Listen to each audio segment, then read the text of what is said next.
नमस्कार. Shilahara heritage services आयोजित कैलासवासी सुमती दीनानाथजी दहिसरकर स्मृती व्याख्यानात मी आपल्या सर्वांचे स्वागत करतो. हे या वर्षीचे दुसरे पुष्प आहे आणि गेल्या वर्षी डॉक्टर गौरी माहुलीकर यांनी पहिले व्याख्यान दिले. यावर्षी आपल्या सोबत आहे डॉक्टर मंजुषा गोखले. शिलाहार हेरिटेज सर्व्हिसेस विषयी काही बोलू इच्छितो मी. शिलाहार हेरिटेज सर्व्हिसेस मी गेल्या वर्षी स्थापित केलेली ही संस्था आहे, ज्याच्याद्वारे मी मुंबईतून अ, भारतीय इतिहास, पुरातत्वशास्त्र आणि संस्कृत आणि संस्कृती विषयीचे उपक्रम अ, राबवत असतो आणि ज्याच्यामध्ये व्याख्यान, शिबिर किंवा कार्यशाळा इत्यादी अ, उपक्रमांचे आयोजन केले जाते. सुमती दीनानाथजी दहिसरकर ह्या माझ्या आजी आणि अ, त्यांच्या नावे व्याख्यान सुरू करण्याची इच्छा बरेच वर्ष माझ्या मनात होती आणि ती शिलाहारमुळे शक्य झाली. तर भारतीय मातृदिन जो असतो, ज्याला पिठोरी अमावस्या सुद्धा म्हटलं जातं, आणि मी माझ्या आजीला कधी आजी हाक मारली नाही, तिने आई म्हणूनच हाक मारली. तर मला असं वाटलं की हा एक योग्य दिवस आहे की अ, ज्या दिवशी तिला एक मनोभावे मी श्रद्धांजली अर्पण करू शकतो आणि त्या निमित्ताने या व्याख्यानाची कल्पना सुचली आणि ती गेल्या वर्षीपासून मी राबवत आहे. तर सर्वांना मी विनंती करेन की अशाच प्रकारे त्यांनी दरवर्षी या व्याख्यानाला यावे. अ, आज आपल्यामध्ये डॉक्टर मंजुषा गोखले उपस्थित आहेत, तर मी त्यांचा परिचय करून देतो. डॉक्टर मंजुषा गोखले मूळच्या पुण्याच्या असून त्यांनी सर परशुराम भाऊ कॉलेजमधून संस्कृत विषयात BA ची पदवी घेतली आहे. त्या BA ला पुणे विद्यापीठात सर्वप्रथम आल्या. पुढे मुंबई विद्यापीठातून MA पदवी मिळतानाही त्यांनी प्रथम क्रमांक, सुवर्ण पदक आणि अनेक पारितोषिके पटकावली. संस्कृत काव्यशास्त्र या विषयात त्यांनी PhD केली आहे. या कालावधीत त्यांना भारत सरकारची राष्ट्रीय शिष्यवृत्ती प्राप्त झाली होती. 22 वर्षे मुंबईच्या रामनारायण रुईया महाविद्यालयात प्राध्यापक आणि संस्कृत विभाग प्रमुख म्हणून त्यांनी काम केले आहे. विद्यार्थीप्रिय शिक्षक अशी त्यांची खरी ओळख आहे. त्या सेवानिवृत्त झाल्या तेव्हा त्यांच्या विद्यार्थ्यांनी रत्नमंजुषा हा गौरव ग्रंथ सिद्ध करून त्यांना अर्पण केला होता. मुंबई विद्यापीठातही त्यांनी MA, MPhil आणि PhDच्या विद्यार्थ्यांना मार्गदर्शन केले आहे. संस्कृत साहित्याचा इतिहास या पुस्तकाच्या त्या सहलेखिका आहेत. या पुस्तकाला टिळक महाराष्ट्र विद्यापीठाचा पुरस्कार मिळाला आहे. अनेक राष्ट्रीय व आंतरराष्ट्रीय चर्चासत्रांमध्ये आणि परिषदांमध्ये त्यांनी शोधनिबंधांचे सादरीकरण केले आहे. मुंबई, पुणे, ठाणे, कल्याण, संगमनेर, बडोदे, बंगलोर अशा अनेक ठिकाणी वेगवेगळ्या संस्थांमध्ये त्यांनी व्याख्याने दिली आहेत. त्यांना आतापर्यंत वेगवेगळे पुरस्कार मिळाले आहेत. ठाणे नगररत्न पुरस्कार, मुंबई ब्राह्मण सभेतर्फे ज्ञानवंत पुरस्कार, कला संगम मुंबई यांच्यातर्फे दिला जाणारा संस्कृत साधना पुरस्कार, टिळक महाराष्ट्र विद्यापीठातर्फे देण्यात येणारा इंदिराबाई बेहेरे पुरस्कार हे त्यापैकी काही पुरस्कार आहेत. सेवानिवृत्तीनंतर त्या पुणे येथे स्थायिक झाल्या असून बालभारती पाठ्यपुस्तक मंडळाच्या संस्कृत विषयाच्या तज्ज्ञ समितीच्या मान्यवर सदस्य म्हणून त्या कार्यरत आहेत. त्याचप्रमाणे पुण्याच्या टिळक महाराष्ट्र विद्यापीठाच्या कला शाखेच्या त्या अधिष्ठाता म्हणून सध्या कार्यरत आहेत. तर मी विनंती करेन डॉक्टर गोखले की त्यांनी व्याख्यानाला सुरुवात करावी. नमस्कार. राम म्हणू राम, मला रामाची आवड, माझ्या मनाचं कवाड रामासाठी ग उघड. नमस्कार मंडळी. आज श्रीमती सुमतीबाई दहिसरकर यांच्या स्मृतिप्रित्यर्थ मातृदिनाच्या निमित्ताने माझं व्याख्यान या माध्यमामध्ये आयोजित केलं आहे. त्यासाठी मी संदीप दहिसरकर यांचे मनपूर्वक त्यांना धन्यवाद देते आणि माझ्या विषयाला सुरुवात करते. लोकसाहित्यातील रामायण या विषयामध्ये मला जे जे आनंद निधान गवसलं त्यात मी तुम्हा सगळ्यांना आज सहभागी करून घेणार आहे. लोकसाहित्याची व्याख्या वगैरे करण्याच्या भानगडीत मी पडणार नाही. सर्वसामान्य लोकांचं, लोकांनी आणि लोकांसाठी लिहिलेलं वाङ्मय म्हणजे लोकसाहित्य एवढं म्हटलं तरी पुरे आहे. या लोकांकडे ज्यांना आपण अभिजात म्हणवतो असे संस्कार नसतील, शिक्षणाने येणारं पांडित्य किंवा शास्त्रपूत अशी दृष्टीही नसेल, पण त्यांच्याकडे प्रतिभा आहे, भावना आहेत, विश्वास आहेत, स्वतःचा स्वतंत्र विचारही आहे आणि मुख्य म्हणजे याच्या जोडीला परंपरेच्या खोलवर रुजलेल्या वटवृक्षाचं पाठबळ सुद्धा आहे. लोकमानसाचा स्वाभाविक, स्वच्छंद, उत्स्फूर्त असा वाङ्मयीन आविष्कार, म्हणी, वाक्प्रचार, मुख्य म्हणजे कथा कहाण्या आणि गीत यांच्यामधून होतो. हा आविष्कार केवळ वाङ्मयीन असतो असं मात्र नाही हं. तो शिल्पांमधून, चित्रांमधून सुद्धा व्यक्त होत असतो. म्हणूनच आपण प्रारंभी बघता आहात तो वेरूळच्या कैलास लेण्यातला रामायणाचा शिल्पपट आहे. तसंच मध्ये मध्ये कोकणातल्या पिंगुळीच्या चित्रकथी या लोककलेतला रामायणाचा आविष्कार आपण पाहणार आहोत. क्वचित राजा रविवर्म्याची चित्रही संदर्भानुसार आपल्याला दिसणार आहेत. तसंच या वेरूळच्या शिल्पपटामधली काही शिल्प जी श्री रवींद्र बोरावके यांनी डिजिटली रिस्टोअर केलेली आहेत तीही आपल्याला पाहायला मिळणार आहेत. तर मंडळी, रामायण हा भारतीय संस्कृतीचा वारसा आहे. मग ती अभिजात संस्कृती असो किंवा लोकसंस्कृती असो. ग्रामीण, शहरी, सुशिक्षित, अशिक्षित, राव आणि रंक सगळ्यांच्याच मर्मबंधातली ठेव म्हणजे रामायण. खरं तर आपल्या सगळ्यांच्या DNA मध्येच रामायण आणि महाभारत आहे असं म्हटलं तरी चालेल. वाल्मिकींनी रामायण रचलं असलं तरी वाल्मिकींच्या आधीपासून रामायण प्रचलित होतच. वाल्मिकींनी त्याचा सर्वदूर आणखी प्रसार केला.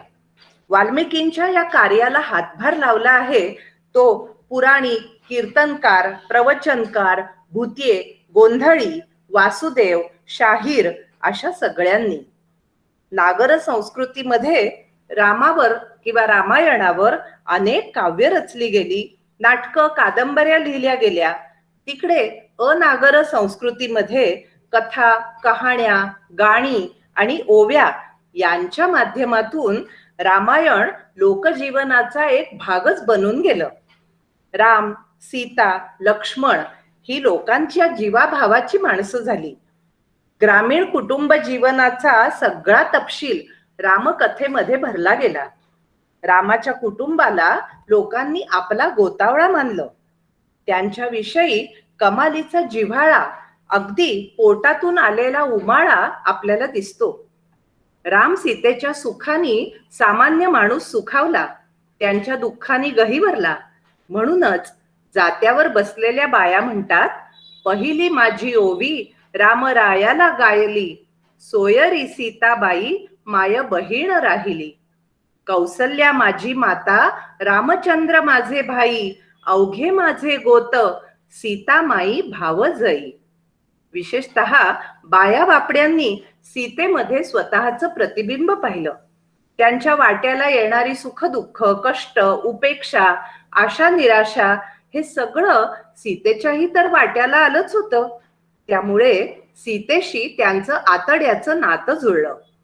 ओठ बंद ठेवून सासुरवास सोसणं आणि बाईपणाचा वसा सांभाळणं हेच त्यांचं आणि सीतेचं सुद्धा भागधेय होतं आणि आहे. सीतेला तर एक सोडून 3 सासवा, म्हणून एक जण म्हणते कशी, सीतेला सासुरवास वनवास झाला बहु, आया बहिणींना तिनं वाटला गहू गहू. म्हणून सगळ्या आया बहिणींच्या वाट्याला सासुरवास येत असतो. बरं, लोकरामायणाला सुरुवात होते ती श्रावण बाळाच्या गोष्टींनी. दशरथ आणि श्रावण हे मामा भाचे आहेत असंही एक कथा सांगते. श्रावणासारखा मायेचा लेक देवानी आपल्याला द्यावा म्हणून बाया विनवणी करतात. श्रावणासारखा पुत्र दे रे हरी, हातामंदी झारी, वन धुंडी दोन चारी.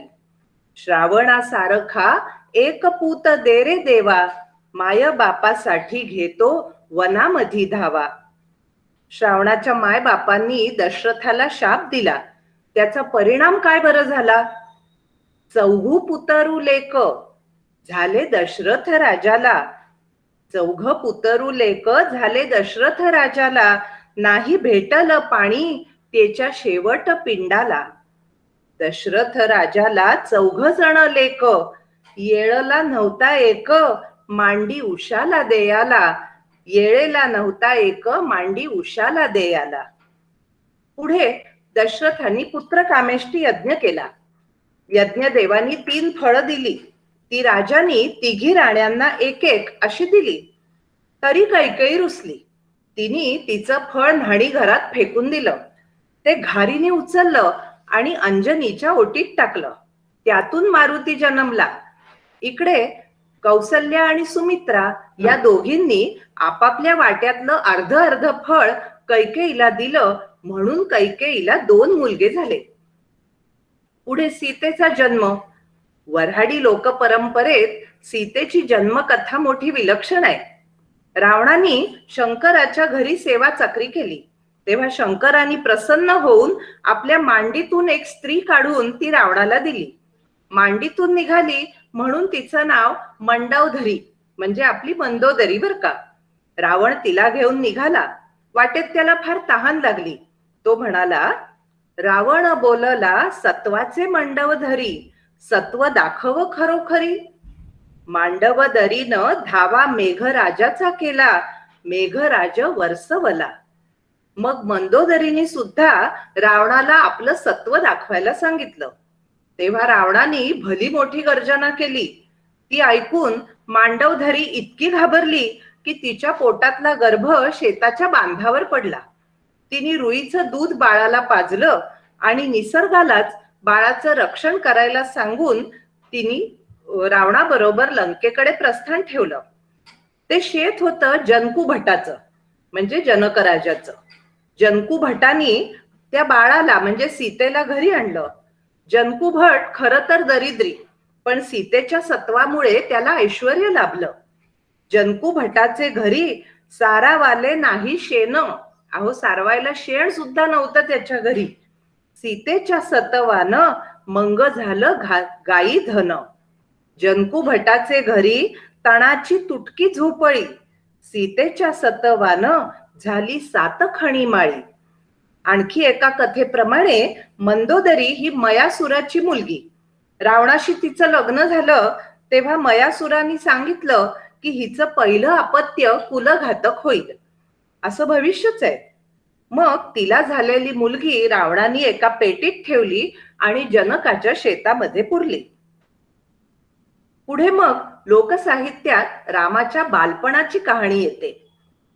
साळेत घातली राजा दशरथाची बाळ, वसिष्ठाची मोठी साळ अयोध्येला. साळेत घातली राजा दशरथाची मुलं, राम लक्ष्मण जशी गुलाबाची फुलं. राम लक्ष्मण 7 वरसाची बाळ, गुरु वसिष्ठाकडून शिकले 64 कळ. 64 कला त्यांनी आत्मसात केल्या. मग येते अहिल्याची कथा.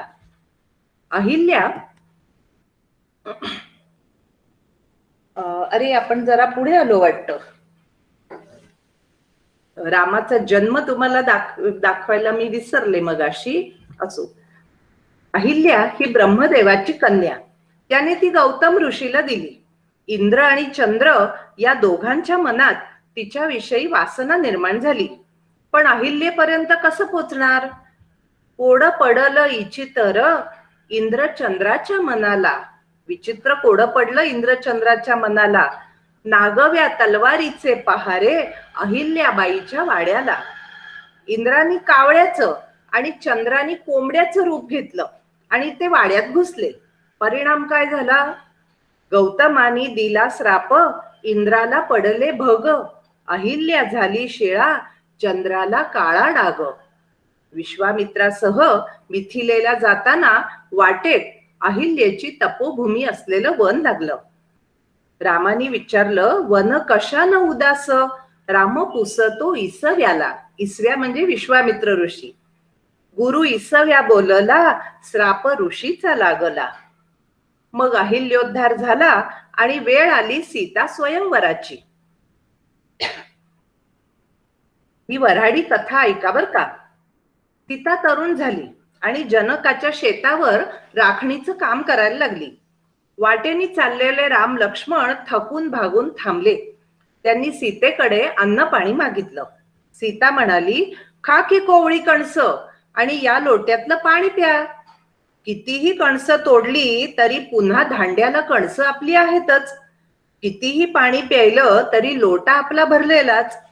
ही मुलगी सामान्य नाही अशी खूणगाठ मारून दोघं निघून गेले. राम आपलं धनुष्य तिथेच विसरला. मग त्याचा घोडा करून सीता घरी आली. त्याच धनुष्याला बाण लावण्याचा पण जनकाने ठेवला. राम स्वयंवराला आला. सीतेचं मन त्याच्यावर आधीच बसलं होतं, पण तिला काळजी वाटायला लागली. सीतेचं सैवर राजा जनकाचा पण, कसं कोदंड भंगावं, रामाचं वय लहान. सीतामाई म्हणे, जळो पित्याचा पण, रामाची कवळी सीन, कसा उचलील बाण. तेवढ्यात रावण पुढे झाला. सीतेने घाबरून प्रार्थना केली, अवघ्या सृष्टीचं वझ कोदंडावरी भाव. सीता नमस्कार करी, कोदंड उचलू नव. मग रावणाच्या उरावर धनुष्य पडलं. काय झालं? लंकेच्या रावणाच्या तोंडाला फेस आला. दरबारी हसा भारी झाला. रामानी तर दुसत्या करंगळीनी ते धनुष्य रावणाच्या अंगावरून दूर केलं. आता कोदंड एखाद्या फुला एवढं हलकं व्हावं अशी सीतेने प्रार्थना केली. आभायाचा मांडव पिरथीचं भत बोलं, राजा जनकाच्या घरी लगीन रामाचं लागलं. या लग्नाच्या थाटामाटाचं जंगी वर्णन लोकगीत करतात बरं का. मग आली रामाच्या अभिषेकाची वेळ. पण मंथरेनी कैकेयीचे कान भरले. कारण लोकसाहित्य असं सांगतं की 33 कोटी देवांनीच ही करणी केली. कली शिरला मंथरेच्या मध्ये आणि म्हणून मंथरेनी सगळं विष कैकेयीच्या कानात ओतलं. कैकेयीने अकांड तांडव केलं. राम वनवासाला निघाला. कैकेयीनीच त्याला वल्कलं आणून दिली. कैकेयीला खुशी झाली, पण कौसल्येने विलाप केला. तो कौसल्येचा विलाप आपल्याकडच्या जुन्या लोकगीतामध्ये अजरामर झालेला आहे. माझ्या रामाला आणा कोणी जागे, असं ते लोकगीत आपण नक्कीच ऐकलं असेल. मग भरत घरी आला आणि तो कैकेयीकडे गेला. त्या सगळ्या वृत्तांताला भरत कैकेयी संवाद असं नाव लोकवाङ्मयात आहे. भरत सुत कैकेयीचा रामबंधू शोभला, असंही एक लोकगीत आपण नक्की ऐकलेलं असणार. भरतानी विचारलं कैकेयीला, दुष्ट बुद्धीने काय केले, पितयासी मरण दिधले, रामचरण अंतरिले, माया कशी नाही तुला, भरत राम बंधू शोभला. कैकेयीशी बोलणे तोडिले, राम भेटीचे ध्यास धरिले, भजन करीत नंदीग्रामी राहिला, भरत सुत कैकेयीचा राम बंधू शोभला. लोकसाहित्यात आयाबायांनी कैकेयीला पापिणी, काळमुखी, लांडगी, लावसट अशा नाही त्या अपशब्दांनी अपमानित केलं आहे. भरताला सुद्धा तिचा प्रचंड राग आला होता, पण केवळ आई म्हणून तिला मारता येत नव्हतं. भरत म्हणितो, करू कैकेयीचा घात, शिरी पडल पातक, पडलं माऊलीचं नातं, म्हणून वाचली कैकेयी. मग रामाबरोबर लक्ष्मण आणि सीता वनात गेले. सीतेला किती त्रास व्हावा. राम लक्ष्मण दोघे गुलाबाचे हार, सुकून गेली मधी शेवंती सुकुमार.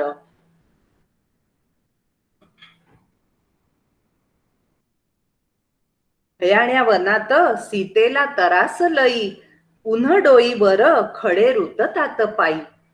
हे सगळं कष्ट सोसता सोसता सीता वैतागून गेली. सीता सांगती कर्म कथा वाटच्या विहिरीवरी. काही नाही बरं झालं रामा तुझ्या रे संसारी. किती निर्भीडपणे ही सीता बोलते बघा रामाला. काही नाही बरं झालं रामा तुझ्या रे संसारी. भयाण्या वनामधी उन्ह टाळाया केकत. इथे कुठलं आलंय राजछत्र, नुसती केकताची झाडं.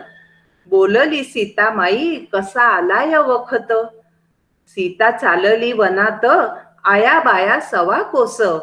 जाग बायांनो गावाकडं माझ्या जन्मी वनवास.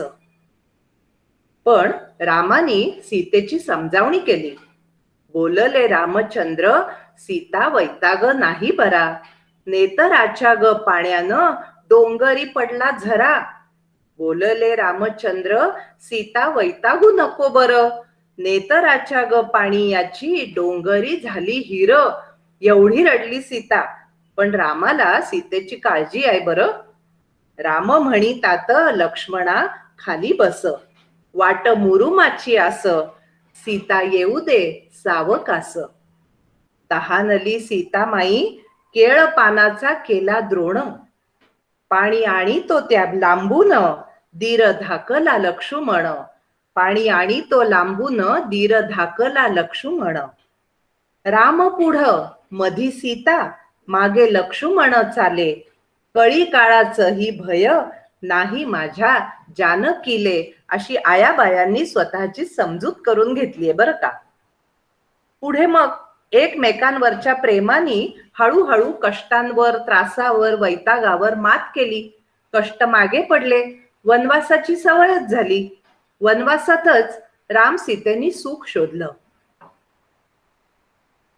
रामराया आला घाम सीताबाई घाली वारा. पती संगतीत प्रेमे वनवास कंठी सारा. सकाळच्या प्रहराला राम वेचितो ग कळ्या. राम करी शिणगार सीता गुंफिते ग माळा. सीतेचं न्हाण झालं राम घाली तो ग वेणी. हत्ती दाताची केली फणी भरतारानं. तेवढ्यातल्या तेवढ्यात वनवासात सुद्धा भरतारानं तिच्यासाठी हस्तिदंताची फणी केली बरं. सीतेकडे फक्त सौभाग्य लेणं उरलेलं, दागिने नव्हतेच. तरी पण ती त्याच्यातच सुख समाधान मानते. कपाळीचं कुंकू मला दिसत सोन्यावाणी. सीता म्हणते कपाळीचं कुंकू मला दिसत सोन्यावानी. रामाच्या जीवावर सार दागिनं लेल्यावानी. सीता म्हणे रामा मला कशाले दागिनं. हळदीवर कुंकू दिसे कपाळ शोभून. उगवला नारायण काय मागू त्याच्या पाशी. सीताबाई मागी तसे हळदी कुंकवाच्या राशी. सीता वनात कशी राहील, तिच्या बारीक सारीक गरजा कशा पुरवल्या जातील, याचा विचार तिच्या सासूने काही केला नाही. सीतेला सासूरवास नाही तेल नाही फणी. तिनं ग 14 वर्ष वर्ज केली भती वेणी. सीतेला सासूरवास डोकीच्या तेलाचा. कैकेयीनं नाही केला विचार तिच्या वेणीचा. पण वनवासामध्ये सीतेला आईसारखी भेटली ती अनसुया. भेटली अनसुया आईच्या काळजाची. सीतेला देई फणी सोय पहाया वेणीची. सीतेला हळदी कुंकू अनसुयानं दिलं. 12 वर्ष वनात हाताला कुंकू वल्ल. नाही उकलली वेणी निघाली वना जाया. सीताला धावू घाली अत्री ऋषीची अनसुया. लोकसाहित्यात राम लक्ष्मणाचा भाऊपणा वर्णन करणाऱ्या असंख्य ओव्या आहेत. पहा हं. राम लक्ष्मण दोघे चालले वनाला. सोन्याची घुंगर धनुष्य बाणाला. राम सीता पायी पायी लक्ष्मण झाडी वाट. तीनही भुवनात ऐसा बंधू नाही कोठ. राम सीता पायी पायी लक्ष्मण वेची खडे. ऐसा बंधू मागे पुढे होणार नाही. रानाचा रान मेवा भाऊ भावजईला दिला. लक्ष्मणाने रानाचा रान मेवा भाऊ भावजईला दिला. लक्ष्मणाला घडला 14 वर्षाचा उपास. इतकी लक्ष्मणाने रामाची आणि आपल्या भावजाईची मनापासून सेवा केली. मग काय झालं आपल्याला माहित आहे. एक दिवशी हरणाच्या रूपात मारीचाचं आगमन झालं. सीतेने हट्ट केला बर का. त्या हट्टाचं वर्णन करणारं एक आदिवासींचं लोकगीत आहे. वेगळी फॅशन करण्याचा बायकांचा हव्यास कसा सीतामाई पासून सुरू आहे ते आपल्याला या गाण्यामध्ये दिसेल. मिरग मारा कातड काढा ग कातड्याची चोळी मला शिवा ग चोळी शिवीन अंगी घालीन अयोध्या नगरा जाईन ग जावा नंडांना दावीन ग माय नाही बंधू नाही बाप दूर देशी ग. कसं रामाला इमोशनल ब्लॅकमेल केलंय बघा सीतेनी. माय नाही बंधू नाही बाप दूर देशी ग हौस कोण माझी पुरविल ग चोळी कोण मला शिवील ग. मग झालं राम गेला हरणाला मारायला आणि मग रामाचा आवाज ऐकल्यावर सीतेला शंका आली. ती घाबरली. लोकसाहित्यातली ही सीता पूर्णपणे मानवी आहे आणि त्यामुळे तुमच्या आमच्या सारखी तीही चुकली. लक्ष्मणाला टाकून बोलली, राम मरावा आणि मी तुला वरावं अशी तुझी इच्छा आहे असा तिने आरोप केला लक्ष्मणावरती. राम गेले दूरवर काय बोले सीता नार लक्ष्मण दिरा तुम्हाला झालं बरं. राम मरल तिकड सीता मलेच वरील असं वंगाळ मनी आलं कसं लक्ष्मण दिरा. आता यावर बिचारा लक्ष्मण काय बोलणार. लक्ष्मण धीर काय देते तर उत्तर मनी माझ्या काही नाही दोघं मला माय बाप.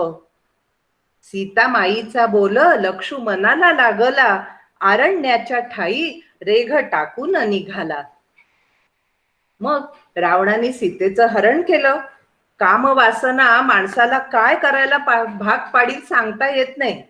त्यामुळे एवढा 14 चौकड्याचा राजा पण सीता हवी म्हणून भीक मागणारा गोसावडा झाला. रावणाचा तो गोसाव्याचा वेश, एका खांद्याला पताका दुसऱ्या खांद्याला झोळी बगलेत चिमटा, भिक्षेसाठी तो असा दारात आला. आणि मग कोरकू आदिवासींच्या मते असं झालं की रावणाने सीतेला पळवून नाही काही नेली. साधूच्या वेशातलं रावणाचं ते भव्य देखणं व्यक्तिमत्व, त्याचा सुंदर शिरेटोप, हातातली सुंदर काठी, रंगीत झोळी, पायात चमचमणारे नुपूर, मुरली वाजवून गाणं, अहो तो संगीताचा राजाच नाही का. त्यामुळे सीतेला भूल पडली आणि ती स्वेच्छेनी रावणासोबत गेली. कपटी रावणानं बंगाली विद्या केली म्हणजे जादूटोणा केला. कपटी रावणानं बंगाली विद्या केली सीता चाळवून नेली. अंबाडीच्या भाजीला शेपूची मेळवण सीता नेली चाळवून लंकेच्या रावणानं. असंही एक लोककथा सांगते की सीतेला रावणाचा स्पर्श होऊ नये म्हणून अग्नीनी खरी सीता लपवून ठेवली आणि छाया सीता रावणाच्या पुढे उभी केली. मग रावणाने ते छाया सीतेलाच पळवून नेलं आणि पुढे जेव्हा अग्निपरीक्षा झाली ना सीतेची, तेव्हा अग्नीनी ही खरी सीता रामाच्या हातामध्ये अस्पर्श अशी परत दिली. राम वनवासामध्ये असताना रामवरदायिनी जी आहे पारगावची देवी, तिची एक गोष्ट आहे ती पण खरं म्हणजे आपल्याला सर्वांना माहितीच असेल की पार्वतीने सीतेचा वेश धारण केला. ती रामासमोर आली परीक्षा बघायला, पण रामाने तिला ओळखलं आणि तू का आई म्हणजे आई तू इथे का आलीस असं विचारलं. म्हणून मग त्या रामवरदायिनीचं नाव तुकाई असं पडलं. इकडे सीता अशोक वनामध्ये गेली. अशोक वनात दगडाची केली उशी राघवा वाचून सीता होय वेडी पिशी. अशोक वनात सीता पाखरांशी बोल रावणानं गेल्या जन्मीचं वैर कसं साधलं. अशोक वनात कोण रडताती ऐका सीतेला समजावती बोरी बाभळी बायका. शेवटी बायकाच बायकांचे अश्रू पुसायला येणार. अशोकवनात धरतीचं अंथरुण, दगडाची केली उशी, वर पक्षांची राखण. पण इथेही मंडवधरीनी रावणाला सीतेपासून दूर ठेवलं बरं का. मंडवदरी बोले नका सीतेला दाऊ बळ. मंडवदरी बोले नका सीतेला दाऊ बळ. सीता आगोटीचा जाळ, पतिव्रता तेव्हा सांभाळून असा. लोकसाहित्यात मारुतीचं फार कौतुक. अंजनीचा हा पैलवान बाळ मारवती सामान्य लोकांच्या अगदी खास आवडीचा. त्यांनी लंका जाळून रावणाचा नक्षा उतरवला, सीतेला धीर दिला, तिची रामाशी भेट घडवून आणली, म्हणून साऱ्यांना त्याचं मोठंच कौतुक. सीतेचंही त्याच्यावर फार प्रेम. सीताबाई म्हणे मारुती महाबळी, कपटी रावणाची लंका जाळून केली होळी. मारुतीचा उपकार सीता म्हणे अति झाला, फुलाची माळ घाला माझ्या मारुती रायाला. सैन्याचे उपकार फेडिले बहु, सख्याला काय देऊ माझ्या मारवतीला. मारुती हा लोकसाहित्यात सीतेचा सखा आहे बरं. नवरत्नाचा हार देऊ करी सीताबाई, याच्यामध्ये राम नाही मारुती बोलला. देवा मंदी देव मारुती उपकारी, रावणाच्या लंकेवरी राम सीता भेटवली. मारुतीला लागली भूक, एवढ्या लांब उड्डाण करून आला तो म्हणाला सीतेला मी काय खाऊ माई. सीता म्हणाली हे बघ, हे वन आपलं नाही दुसऱ्याच आहे, तेव्हा खाली पडलेली फळं खा. मग मारुतीनी सगळी झाडं गदा गदा हलवली आणि फक्त खाली पडलेलीच फळं खाल्ली बरं. रावणाचा त्यांनी नक्षा उतरवला तो असा. मग राम सीता रावणावरच्या विजयानंतर रावणाचा वध केल्यानंतर अयोध्येला परत आले. मग रामाला राज्याभिषेक झाला. सीतेच्या सुखाने आया बहिणी सुखावल्या. त्यांना सीतेचं कोण कौतुक. राज्याभिषेकाच्या समारंभाला सीतेनी काळी चंद्रकळा नेसली. तिच्या भरताराचं तिच्या भाग्याचं केवढं कौतुक या चंद्रकळेच्या गाण्यामध्ये केलंय पहा. काळी चंद्रकळा तिच्या पदर आले मोती, राम राजा भरतारानं केली खरेदी अमरावती. काळी चंद्रकळा तिच्या पदर आला मोर, भरतार राम राया हौस पुरवितो थोर. असा भरतार तुम्हा आम्हा सगळ्या आया बहिणींना मिळावा असंच म्हणलं पाहिजे. काळी चंद्रकळा घोळ लोळतो जमिनी, कौसल्या म्हणत असे शोभे रामाची कामिनी. काळी चंद्रकळा सीता नेसते सुंदर, 10 वाराचं लुगड निर्या पडती 100. काळी चंद्रकळा तिला जरीची किनार, चाफे कळी सीता नागिण झळके अंगावर. काळी चंद्रकळा तिग नेसण्याची खुबी, चतुर सीताबाई नको दारात राहू उभी. काळी चंद्रकळा दोन्ही पदरा मोती घोस, कौसल्या म्हणे पोरी दृष्ट होईल खाली बस. पुढं मग सीतेला दोहाळे लागले. ती तर आनंदाची परमावधीच. राम तर तिला कुठे ठेवू कुठे नको असं करतोय. बायकांसाठी डोहाळे लागणं ही आनंदाची धणी. सासूरवासाच्या आणि कष्टाच्या जीवनात थंड हवेची झुळूक घेऊन येणारे हे दिवस. नवरा जगतो आहे, सासू प्रेमाने 4 घास खाऊ घालते आहे, असं एरवी कधी होणार. सीतेच्या आनंदात सगळ्या आयाबाया सहभागी होऊन तिचं कौतुक करतायत. हे गाणं अगदी 1 ते 9 सगळ्या महिन्यांचं आहे बर का. पहिला महिना सीताबाईले लागला, राम हौशीचा नवरा भला नारळ आणला. दुसरा महिना हातापायाची गळणी. काय काय होतं पहा. दुसरा महिना हातापायाची गळणी, रामानं बागेमंदी केली केळीची लावणी. तिसरा महिना सीतेला अन्नाची सिसारी, राम भरतारानं आणली चिकणी सुपारी. चौथा महिना गोडाधोडाच खायाला, रामाच्या बागेमंदी अंजीर पिकला. 5वा महिना सटवाईचं पूजन, आंबे मोहोराचा भात कौसल्या वाढी पान. 6वा महिना सीतेला बांगड्या भरल्या, रामाच्या बागेमध्ये जाई चमेली फुलल्या. 7वा महिना सीता देवीला जात असे, घरची घोडागाडी घुंगुर वाजत असे. अशा घुंगराच्या गाडीतनं सीता देव दर्शन करून आली. 8वा महिना एक दिवस गमेना, भरोसा ना लागे सीताबाईच्या जीवना. 9वा महिना सीता म्हणे वनी जाऊ, राम भरतारा काळजी कसा म्हणे दूर नेऊ. पण इतकी काळजी करणारा राम त्याने सीतेला वनवासाला पाठवलं की हो. सीतेचं दैवच मोठं विचित्र. सुखाचा पेला काठोकाठ भरला की तो ओठाला लागण्यापूर्वीच सांडून जायचा. लग्नानंतरही तसंच आणि आताही तसंच. तिच्या खडतर नशिबाला दोष देणारी एक माऊली म्हणते, संचिताच्या रेषा ब्रह्मा लिहितो तातडी, रेघ पडली वाकडी सीतेच्या नशिबाची. एक लोकपरंपरा सांगते की रामाचे हेर त्यांनी तो परटाच्या घरचा प्रसंग बघितला आणि ऐकला. त्या परटानी आपल्या बायकोला मारलं आणि हाकललं. ती बिचारी माहेरी गेली. भाऊ तिला माघारा घेऊन आला, मेवण्याच्या हातापाया पडला, पण परीट तिला नांदवायला तयार होईना. म्हणतो कसा, मी परीट असे निर्मळ, नाही मला मळ, बाईला असे का निर्मळ कोण सांगे. घर सोडून ती गेली माहेराप्रती, फिरून घरात घ्यावया नव्हे मी रघुपती. आणि ही आपली निंदा हेरांकडून ऐकल्यावर रामाला राग आला आणि त्यांनी सीतेला टाकलं. दुसरी एक लोक परंपरा असं सांगते की सीतेचं सुख कैकेयीला पाहावेना, रावणाचं चित्र काढून दाखव ग, असा तिने सीतेला आग्रह केला. सीतेनी फक्त अंगठ्याचं चित्र काढलं. ती म्हणाली, याच्यावरचा रावण कसा तो मी कधी बघितलेलाच नाही मुळी.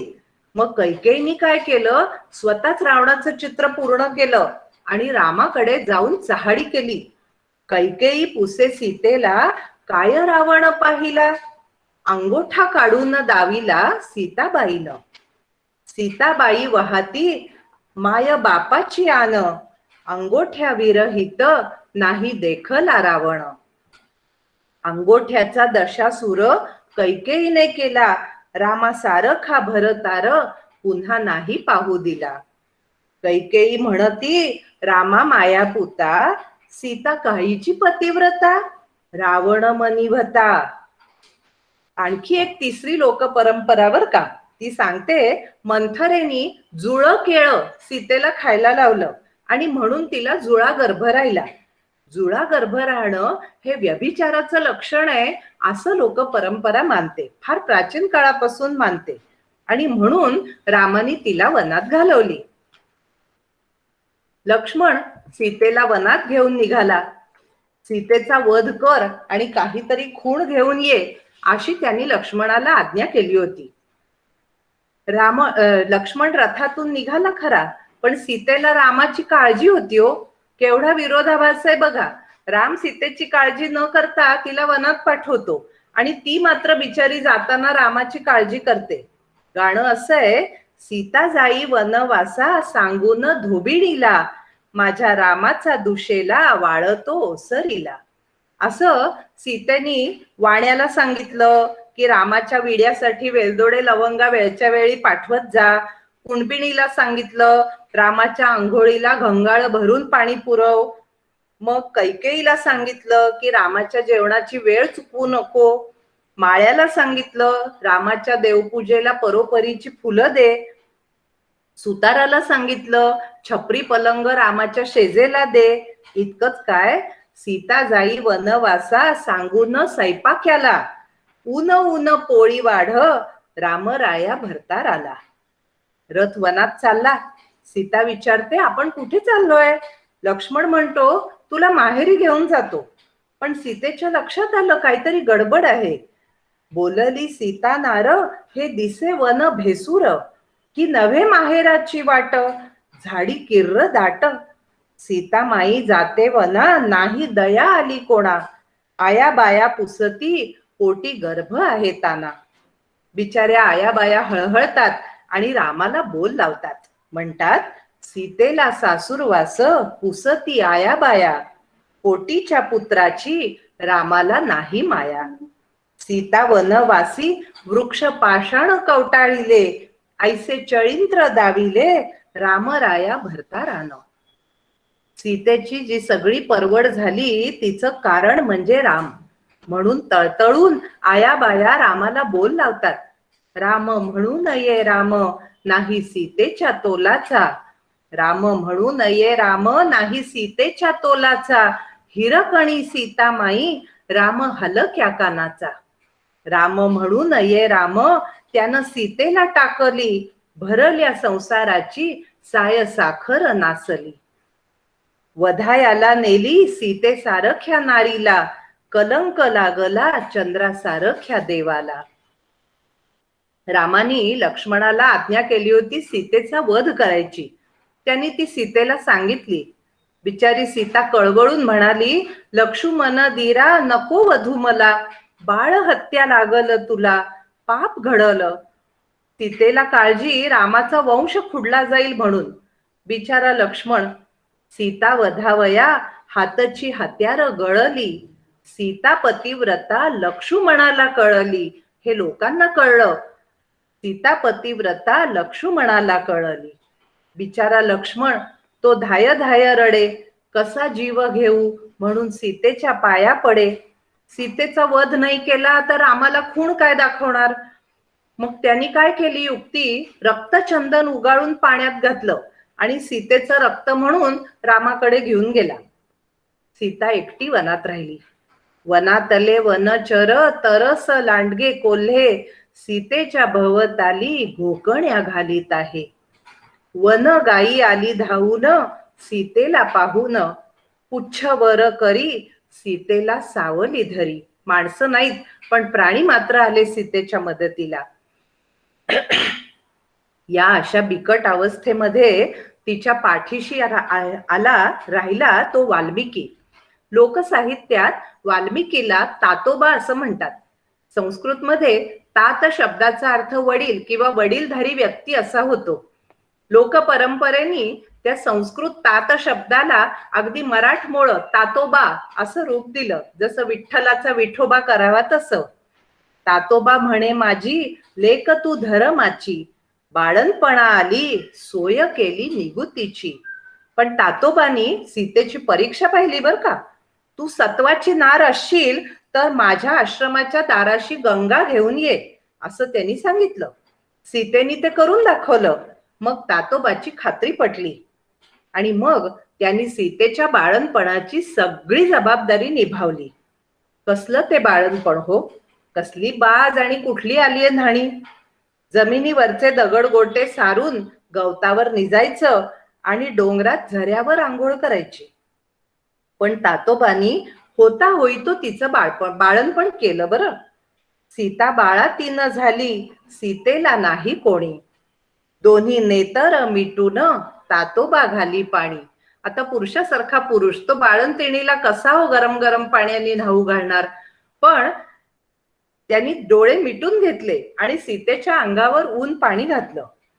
सीता बाळातीन तातोबा झाला दाई, रानात नदी काठी बाळोती धुतोबाई.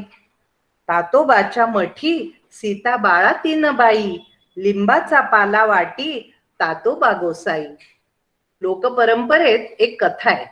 खरं तर सीतेला एकच मुलगा झाला होता. त्याला पाळण्यात निजवून सीता धुण्याला गेली. तिथे तिला वानरिणी भेटल्या. त्या म्हणाल्या, अगं आम्ही बघ आमचं बाळ कसं आमच्या अंगाशी वागवतो नेहमी, आणि तुझं बाळ तू कसं बाई दूर ठेवलंस. सीतेला पटलं. ती धाऊ धाऊ झोपडीत आली. लव पाळण्यात होता.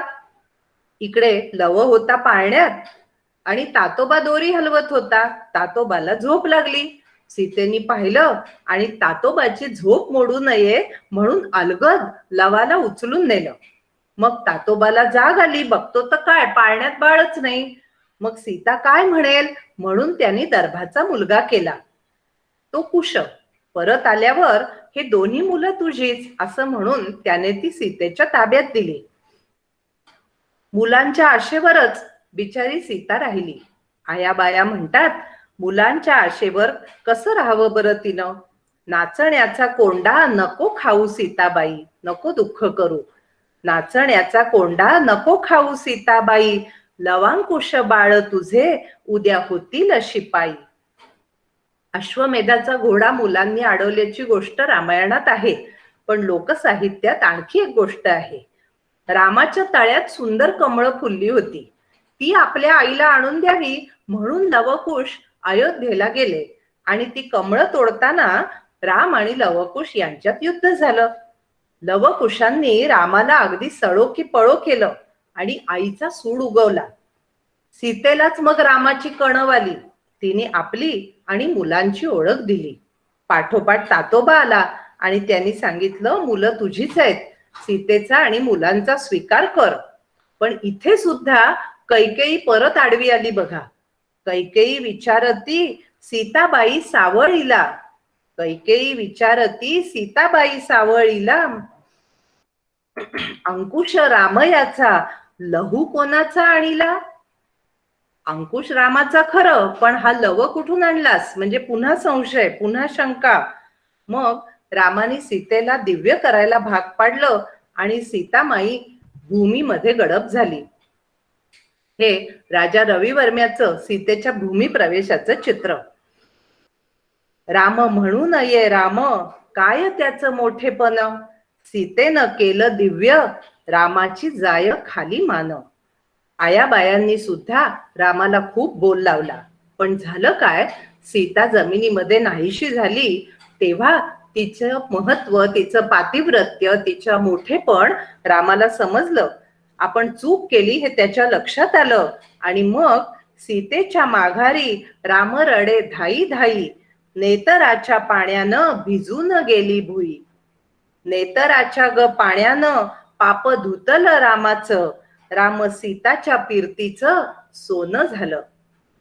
नेत्रातल्या पाण्याने रामाचं पाप धुवून निघालं म्हणून आयाबायांनी, सगळ्या लोकसमाजांनी रामाला क्षमा केली आणि आपल्या हृदयातलं त्याचं स्थान कायम ठेवलं. कसं पहा, शेवटी राम म्हणू राम, राम अमृताचं कुंड, रामाचं नाव घेता देही झाली थंड. राम म्हणू राम, राम साखरेचं खांड, रामाचं नाव घेता गोड झालं तोंड. रामरायाचं नाव जशी साबणाची वडी, रामरायाचं नाव जशी साबणाची वडी, माझ्या देहाची पासोडी शुद्ध होई. राम म्हणू राम, राम सोन्याची साखळी, वाट स्वर्गाची मोकळी अंतकाळी. मंडळी, लोकसाहित्यामध्ये रामाला फक्त अवतार मानून देव्हाऱ्यामध्ये बसवलं गेलं नाही, त्याची फक्त पूजा अर्चा केली गेली नाही. सीता तर या भूमीतच जन्माला आली होती, ती तर तुमच्या आमच्यासारखी पार्थिवच होती, पण रामाकडे सुद्धा लोकसाहित्याने माणूस म्हणूनच पाहिलं. रामाचं कौतुक केलं, त्याचे गोडवे गायले, पण त्याचबरोबर त्याच्या चुकांचं मापही त्याच्या पदरात घालायला लोक विसरले नाहीत. त्यांनी राम सीतेला पूर्णपणे आपलंसं करून टाकलं आणि म्हणूनच लोकसाहित्यातल्या रामायणाला हा असा आपुलकीचा, प्रेमाचा, अगदी पोटातून उमटलेला असा गोडवा आहे. आज या निमित्ताने आपण या रामसीता संकीर्तनाची संधी मला दिली, त्यासाठी संदीप दहिसरकर यांचे, मला मदत करणाऱ्या आशुतोषचे आणि आपल्या सर्वांचे, सर्व श्रोत्यांचे मी मनापासून आभार मानते. धन्यवाद. धन्यवाद मंजुषा मॅडम. व्याख्यान अत्यंत सुंदर झालं, खूप छान झालं. मी प्रेक्षकांपैकी कोणाला जर काही प्रश्न असतील तर त्यांनी विचारावे, पण ते टाईप करून कमेंट बॉक्समध्ये विचारा, म्हणजे मी ते एक एक करून मॅडमना वाचून दाखवेल. काही प्रकारचा गोंधळ होणार नाही म्हणून ही एक छान सोय आहे. तर ज्यांना कोणाला काही प्रश्न असतील कृपया तुम्ही इंग्लिशमध्ये किंवा मराठीमध्ये वगैरे लिहून सांगा, मी एक एक करून ते वाचतो.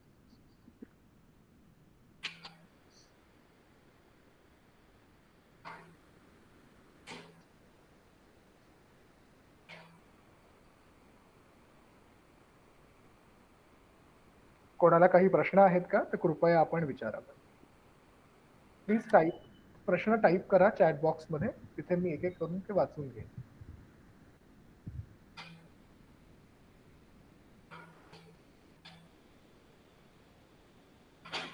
बरं मॅडम, माझाच पहिला प्रश्न आहे. इतर जण टाईप करत असतील तर मीही विचारतो. बर बर. लोक एवढे निशंक झाले की काय? म्हणजे दोन अर्थ होतात. एक तर व्याख्यानात आवडलं नाही म्हणून मी ऐकलंच नाही किंवा दुसरं रामकथेचा परिणाम इतका जबरदस्त की अवाक झाले लोक ऐकणारे. माझा प्रश्न असा आहे की ही जी सगळी गाणी आहेत, तुम्ही जी सगळी एकत्रित केली, की ज्याचं वाचन केलं आहे, हे कुठे म्हणजे तुम्ही स्वतःहून जाऊन रेकॉर्ड केलेलं आहेत का, किंवा लिहून घेतली आहेत का, आणि ह्या कुठल्या समाजातल्या बाया आहेत किंवा बायका आहेत की ज्यांची अशी संग्रह आहे गाण्यांचा, तो पण रामायणाविषयीचा, हे जाणून घ्यायला आवडेल. हा, असं म्हणजे रामायणातल्या किंवा रामायणावर आधारित कथा किंवा रामायणावर आधारित लोकगीत असा काही संग्रह मला तरी उपलब्ध झाला नाही. मग मी वेगवेगळे जे लोककथांचे किंवा लोकसाहित्याचे संग्रह आहेत ते ढुंढाळले. उदाहरणार्थ सरोजिनी बाबरांचा एक होता राजा म्हणून संग्रह आहे, आणखी 2-3 आहेत संग्रह. त्याच्यानंतर इंदिरा संतांचा मालन गाथा म्हणून 2 भागामधला लोकगीतांचा संग्रह आहे. नंतर आमच्या टिळक विद्यापीठाच्या लायब्ररीमध्ये आणि भांडारकरच्या लायब्ररीतही मला लोकगीतांचे काही पारंपरिक संग्रह सापडले. वैदर्भी लोककथा आणि लोकगीत असं पण एक खूप जुनं पुस्तक सापडलं. साने गुरुजींनी ओव्यांचे संग्रह केलेले आहेत, तो मला मिळाला. आणि अशा वेगवेगळ्या संग्रहांमधून केवळ रामायणावरच्या ज्या काही कथा कहाण्या किंवा ओव्या होत्या त्या मी गोळा केल्या. त्यामुळे असं झालं की आता जिथे मी मगाशी म्हटलं की ते हरिण मारून मला नवीन फॅशनची चोळी शिवायची आहे, हे जे गाणं आहे ते कातोड्यांचं गाणं आहे असं तिथे संदर्भ होता म्हणून मला तो कळला. पण बाकी सगळ्या ठिकाणी काही समाजांचे किंवा प्रदेशांचे संदर्भ मात्र मला सापडले नाहीत. प्रभाकर मांडे यांचे पण 2-3 त्यांनी संपादित केलेले लोककाव्यांचे संग्रह आहेत, त्यातूनही काही ओव्या काही गाणी मला मिळाली. पण प्रदेश किंवा कोणत्या समाजातले ही लोक आहेत हे मात्र नाही सापडलं. ओके, तर तुमचा असा काही तर्क आहे का की हे कुठले असू शकतात, किंवा काही असा विचार केलाय तुम्ही कधी कुठल्या भागातले असतील भाषेवरनं किंवा? हा, भाषेवरून असं दिसतं की वैदर्भी गाणी किंवा वैदर्भी ओव्या यामध्ये संख्येने खूप जास्त आहेत. म्हणजे असं नाही मी म्हणणार की विदर्भामध्येच लोकरामायण खूप जास्त आहे, कारण शेवटी माझ्या मर्यादा होत्या आणि त्यामुळे मला जेवढे काही संग्रह बघता आले आणि ज्यातनं नोंदी करून घेता आल्या तेवढेच मी केले. या पलीकडेही असतीलच, प्रश्नच नाही. किंवा कदाचित अजून ज्याचा संग्रह झालेला नाहीये अशी सुद्धा पुष्कळ साहित्य नक्कीच असेल, पण त्यांचा संग्रह समाजशास्त्राच्या अभ्यासकांनी विद्यार्थ्यांनी अगदी जरूर करावा. कारण ही एक एक ओवी वाचताना लोकांच्या मनाचं, विशेषतः स्त्रियांच्या मनाचं, त्यांच्या भावनांचं इतकं सुंदर आणि अगदी म्हणजे मनाला भिडणारं चित्र दिसतं आपल्याला की याच्या बाबतीत आणखी शोध घ्यावा अशी माझी पण इच्छा आहे. आणि आणखीन कोणाला काही जर माहिती असेल त्या बाबतीत किंवा संग्रह माहित असतील किंवा आणखीन काही तपशील माहिती असतील तर अगदी अवश्य मला सांगा, मला त्याचा खूप उपयोग होईल. Great great. बरं, सगळ्यांनी कौतुक केलेलं आहे खूप, की लेक्चर खूप छान होत झालं आहे. त्याच्यामध्ये स्नेहा नगरकर मॅडम, लेक्चर उत्तम झाले आपले आणि संदीपचे मनपूर्वक आभार. अपर्णा अभ्यंकर, गोखले मॅडम, तुम्ही नेहमीप्रमाणे अतिशय सुरेख पद्धतीने सांगितले, धन्यवाद. विपुला कुलकर्णी मॅडम, लेक्चर खूप झाले, धन्यवाद. त्यानंतर मुग्धा भोसेकर, सुंदर व्याख्यान मॅडम. प्रदीप जानकर, तुमचं व्याख्यान खूप सुरेख झालं. या व्याख्यानामुळे माझा शाळेनंतर बऱ्याच वर्षांनी संस्कृतची औपचारिक संबंध आला. त्यांचा प्रश्न आहे, वाल्मिकी रामायण या संदर्भात थोडंसं सांगू शकाल का, त्याचा इथे काही संबंध आहे का? वाल्मिकी रामायणाचा कशाशी? लोकवाङ्मयाशी? हो, असा प्रश्न. मुळात असं आहे की रामकथा ही वाल्मिकीच्या आधीपासून वेगवेगळ्या आख्यानांच्या किंवा प्राचीन काव्यांच्या रूपात, गाथांच्या रूपामध्ये प्रचलित होती, असली पाहिजे. आणि वाल्मिकीनी त्याचं एक संपूर्ण संकलन करून ते म्हणजे अभिजात भाषेमध्ये किंवा त्याच्यामध्ये अभिजात दृष्टिकोनातून ते आपल्या रामायणामध्ये मांडलं. पण असं झालंय रामायणाच्या बाबतीत एक खूप चांगली गोष्ट अशी झाली की वाल्मिकीचं एकट्याचं रामायण आहे असं मुळीच नाहीये. कारण भारताच्या सगळ्या भागांमध्ये, अगदी काश्मीर पासून कन्याकुमारी पर्यंत प्रत्येक प्रदेशात वेगवेगळ्या लोकांनी, म्हणजे काही लेखक त्यातले आपल्याला माहित आहेत. म्हणजे आपल्या महाराष्ट्रामध्ये मोरोपंतांची रामायणं आहेत, एकनाथांचं रामायण आहे, रामदासांचं रामायण आहे. अशी कितीतरी रामायणं आपल्या भारतामध्येच वेगवेगळ्या प्रांतात वेगवेगळ्या भाषांमध्ये आहेत. दक्षिणेतलं कंब रामायण प्रसिद्ध आहे, उत्तरेतलं तुळशी रामायण आहे, बंगाली रामायण आहे. अशी ठिकठिकाणी रामायणं आहेत, ते ग्रंथ स्वरूपातही उपलब्ध आहेत. याचा अर्थ असा आहे की रामायण हे संपूर्ण भारतामध्ये प्रचलित होतं. आणि ही जी सगळी रामायणं आहेत त्यामध्ये म्हणजे मुख्य कथा जरी तीच असली बऱ्याचशा प्रमाणात, तरी पुष्कळ वेगळेपणही ठिकठिकाणी आपल्याला दिसून येतं. दृष्टिकोनातलं वेगळेपण आहे, मांडणीतलं वेगळेपण आहे, शाप वर किंवा काही काही प्रसंग हे सुद्धा वेगळे वेगळे आपल्या अनुभवाला येतात. आणि रामकथेची गंमत अशी आहे की भारतातच काय, पण भारताबाहेर म्हणजे अगदी तुर्कस्थान पासून ते जपान पर्यंत, मग त्याच्यामध्ये चीन आलं, मंगोलिया आलं, कितीतरी देश आले की तिथे तिथे रामकथा पोचली. वाल्मिकीचंच रामायण पोचलं असं म्हणता येणार नाही, पण रामकथा पोचली. आणि तिथल्या तिथल्या भाषांमध्ये तिथल्या तिथल्या संस्कृतीचं प्रतिबिंब ज्याच्यामध्ये आहे अशी रामायणं आपल्याला मिळतात. मुग्धा भोसेकरांचा एक प्रश्न मी वाचला वालीवधाबद्दलचा. तर मला तरी मी जे जे काही लोकवाङ्मय शोधलं त्याच्यात वालीवधाचा प्रसंग सापडला नाही.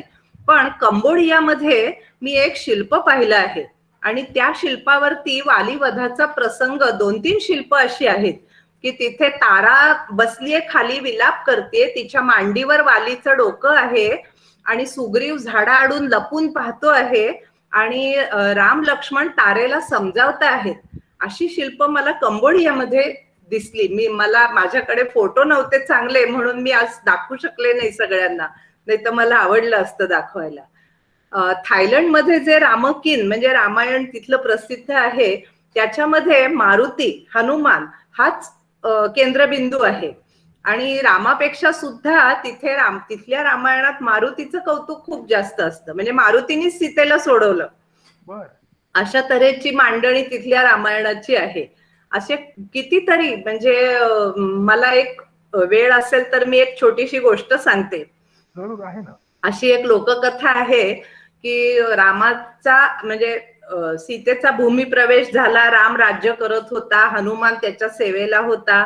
अशा वेळेला एक दिवस रामाच्या बोटातली अंगठी, तो कृश झाला होता ना सीतेच्या विरहानी, तर त्याच्या बोटातली अंगठी पडली खाली निसटून आणि ती घरंगळत जमिनीला एक भोग पडलं होतं, त्या भोगात जाऊन दिसेनाशी झाली.